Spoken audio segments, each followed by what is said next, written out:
Hi CC Kids and welcome back. I hope your Christmas break, New Year's break, and the beginning of the new year was awesome. And I hope you are ready to learn because we have a board full of new information. It is Cycle 3, Week 13, and we are going to start with science. And in science this semester, at least for the beginning of it, for the next 6 weeks, we are going to learn about chemistry. And you're going to learn so many new things. It's going to be awesome. We're going to start with the question, what is the atomic number?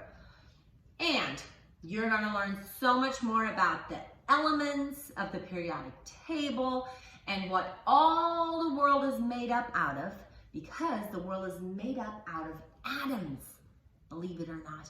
And those atoms are teensy tiny, weensy, whiny little things that make up everything, and they have a number.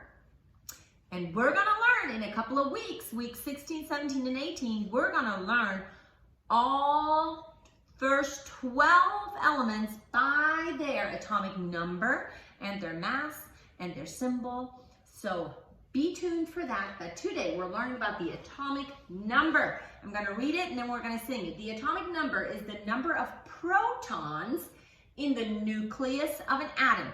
So an atom is round and it has a middle, which is called the nucleus.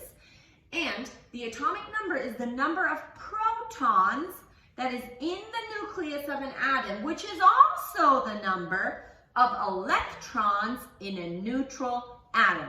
I know that's a mouthful and I know that's super hard to understand, but if you learn this song, it's going to help you throughout the rest of the memory work for this part of the semester, and also for a challenge if you go on to challenge.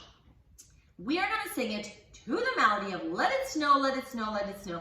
I hope when I record this, there has not been snow yet, but I hope that maybe in the new year we'll get some new snow. We'll see.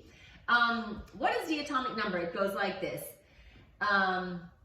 What is the atomic number? The atomic number is the number of protons in the nucleus of an atom, which is also the number of electrons in a neutral atom. That's the atomic number.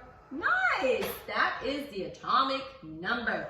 In math, we are going to learn liquid equivalents. I'm going to tell you a story that you will probably never ever forget because it's a cool story and it helps us with those liquid equivalents. But we're going to chant it first. It goes like this. 8 fluid ounces equals 1 cup. 2 cups equal 1 pint. 2 pints equal 1 quart. 4 quarts equal 1 gallon. Let's do that one more time. 8 fluid ounces equal 1 cup. 2 cups equal 1 pint. 2 pints equal 1 quart. 4 quarts equal 1 gallon. Here's my story. In the kingdom of Gallon, there's one kingdom of Gallon. And guess who lives in the kingdom of Gallon? 4 quart-sized queens. And each of those quart-sized queens has 2 pint-sized little princesses. And each of those pint-sized little princesses has 2 cup-sized kittens. And guess what each of those cup-sized kittens drinks every day? 8 fluid ounces of milk. That was our story about the kingdom of Gallon. In Latin, we are learning, we started before the break, and we're going to keep learning our John 1 song in Latin. So we sang the whole song in English, and some of you already know it in Latin, but we need to kind of see what is the translation of what.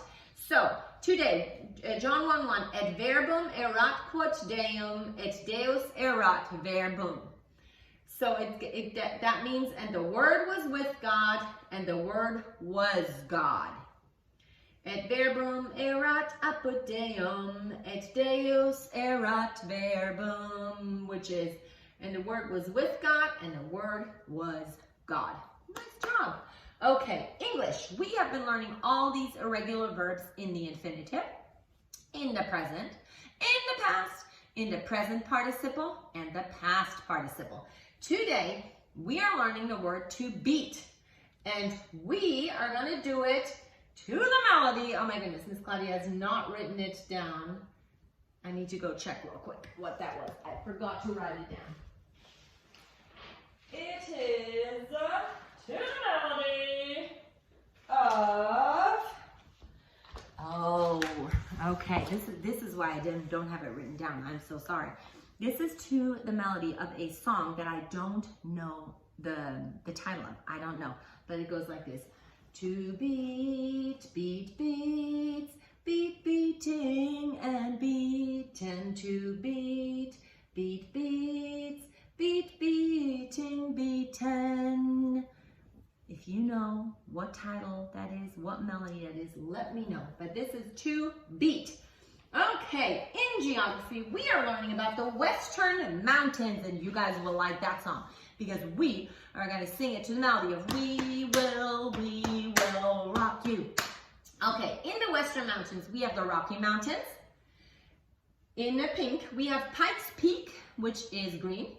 We have Mount Elbert, which is purple. We have the Sierra Nevadas, which I chose the color blue for. And then we have Mount Whitney, which is orange. And in the song kind of tells you where they are too. So let's go. Western Mountains. Western Mountains, Rocky Mountains, Rocky Mountains. Stretch from Montana to New Mexico, New Mexico. Pikes Peak to the right of Mount Elbert in Colorado. Sierra Nevada in California by Mount Whitney. What was it?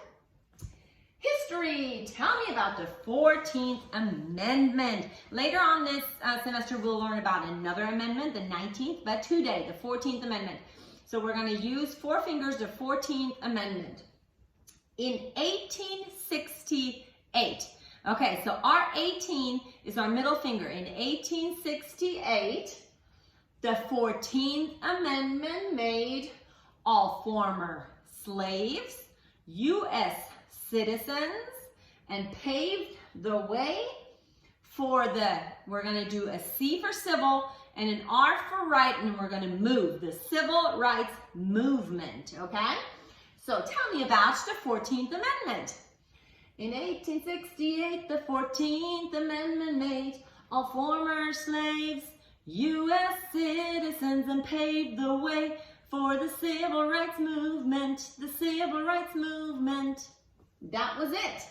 We have timeline to go, and in timeline, we are learning about a new age. This one is called Age of Exploration, and when we explore, we do our little explorer hands. Age of Exploration, circa 1400, you just learned that, 1400 to circa 1600, that is our little finger, 1600. Circa 1400 to circa 1600. Then we have a P for Prince, Prince Henry Fowne's School of Navigation. So we have P for Prince, H for Henry, School of Navigation. We're going to do a compass. Slave trade in Africa. We're going to do slave trade if you want. You can do this for Africa. Slave trade in Africa. We have a G for Gutenberg's printing press. Gutenberg's, and we're going to print printing press. And then we have Songhai in Africa again. Songhai in Africa. Tsar, Ivan the Great. Tsar is a C. Ivan the Great of Russia. And then last but not least, the Spanish Inquisition. Okay, it goes Age of Exploration, circa 1400 to circa 1600. Prince Henry Fowne's School of Navigation, slave trade in Africa. Gutenberg's printing press, Songhai in Africa. Tsar Ivan the Great of Russia, the Spanish Inquisition. Here we go. That was already week 13. I hope you have super much fun learning, and I will see you next week. Bye.